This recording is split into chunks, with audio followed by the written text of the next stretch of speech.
বিশ্বনবী বলতেন জুমার দিন শ্রেষ্ঠ দিন, এই দিন আমার উপরে বেশি বেশি দুরূদ পড়ো। ফাইন্না সালাতাকুম মা'রুদাতুন আলাইয়া, কেননা তোমরা যে আমার উপরে দুরূদ পড়ো, আমি মরে যাওয়ার পরে এই দুরূদগুলো কে পাঠিয়েছে তার নাম, তার বাবার নাম সহ ফেরেশতারা আমার কবরে দিয়ে আসে।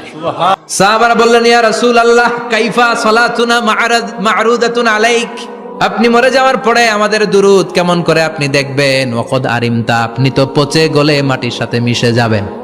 বিশ্বনবী বলেন, ইন্নাল্লাহা হাররামা আলাল আরদি আন তাকুলা আজসাদাল আম্বিয়া, নবীদের লাশকে খেয়ে ফেলা, নবীদের লাশকে পচিয়ে ফেলা জমিনের সব মাটির জন্য আল্লাহ হারাম করে দিয়েছে। নবীদের লাশ পচে না, নবীদের লাশ গলে না।